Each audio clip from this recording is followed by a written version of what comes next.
Chuckload of Comics is brought to you by Cold War Games, creators of Squarriors, Fight Your Friends, and Lady Death Last Stand. For more information, visit coldwar.us.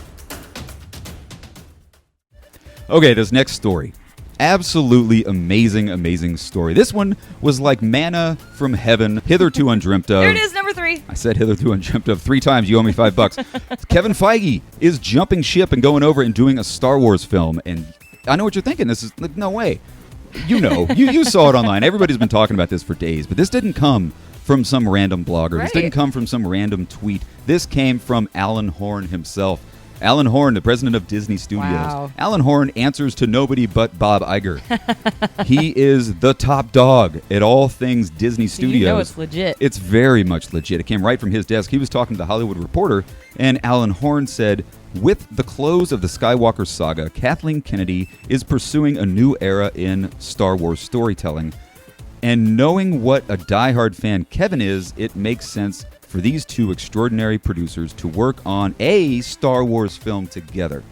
I want to pay close attention. He says a Star Wars film. He does say a Star Wars film. Just one. That's never happened. I don't buy it. I don't buy it either. I don't buy it either. I've got lots of theories here. And this is where I want you guys to jump in the comments. I've got 4 theories. 4? As to what this actually is. Lay him on us, Chuck. Theory number 1.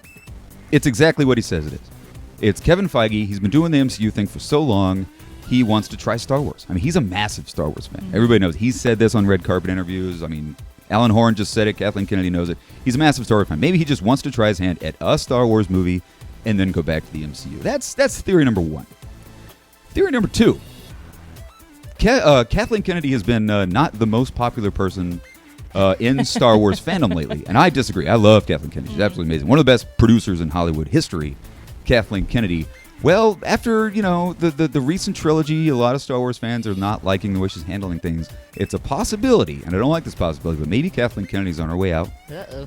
And they're going to groom Kevin Feige to take over at Lucasfilm. Interesting. Make Kevin Feige the president of Lucasfilm. Well, then who handles the MCU?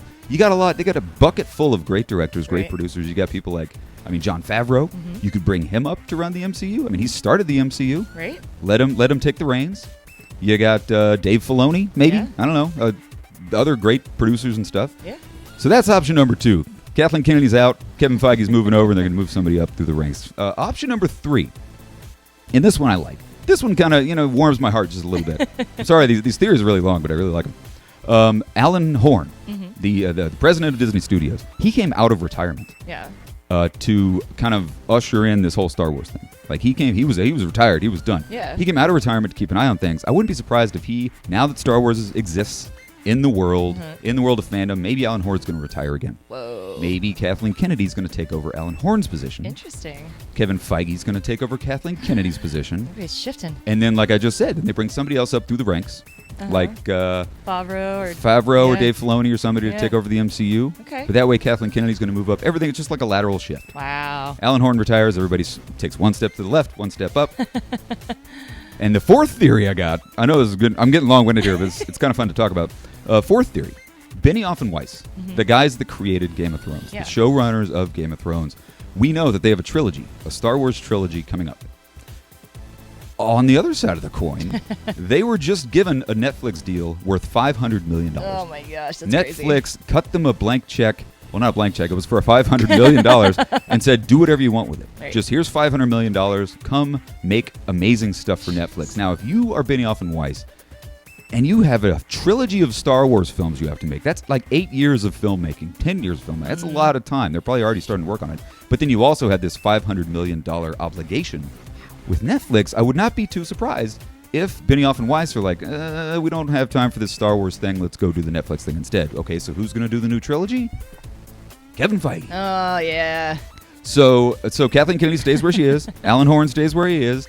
Kevin Feige takes over the new Star Wars trilogy that Benioff and Weiss were going to do. And again, bring up Favreau to handle the MCU or something like that. Shauna, thoughts on any theories? I know there's a lot of theories. There was a lot of theories, but I think I like your 4th one the best. Yeah. You think Benioff and Weiss are going to go to Netflix and nix the Star Wars trilogy? It kind of is what it already sounds like. I mean, why would they have a trilogy ready in line for Star Wars and then also ask Kevin Feige to do another Star Wars movie? Right. Where are they putting this Star Wars movie? Yeah, I don't know. I think maybe it would just make sense that he would take over the trilogy And then, and let Jon Favreau and Dave Filoni come in and run the MCU for a little while. Why not? Yeah. Well, it's funny because, Alan Horn and Bob Iger, even Kathleen Kennedy said they're kind of putting the brakes on Star Wars a little bit. They're slowing down. They recognize that they gave us too much Star Wars too fast. They're going to slow it down. So if that's the case, why are they adding an extra Kevin Feige Star Wars movie? Right, that's going against everything you said you were going to do. That's what I would think. It doesn't make sense. So I don't know. What do you guys think? Any theories out there? Leave a comments, guys. Let us know what you think. Is this just going to be a one and done? Does Kevin Feige just want to dip his toe in the Star Wars pool and then jump back to the Swirl it MCU? around a little bit. Or do you think he's going to come to Star Wars and stay for good and somebody else is going to take over the MCU for phase 4 and 5? I don't know. Let's hear your thoughts, people. Let's hear what you think, guys. Leave us a comment in the comments section. Okay, this last story. This one's really weird. This one's kind of a dark one. The Joker. The movie The Joker comes out October 4th. Comes out next weekend. Very excited. We've got our tickets to The Joker. Comes out October 4th. Some people are wondering, is The Joker too violent for theaters? The critics who have seen it, if you read any of the critics' tweets and stuff, nobody's coming out of this movie saying, wow, what a fun movie. I want to go see it again. Every single critic that comes out of this movie is like, wow, I got to take a shower and wash this sin off of me because I just feel so dirty. Right? I know. It's like, apparently it's real...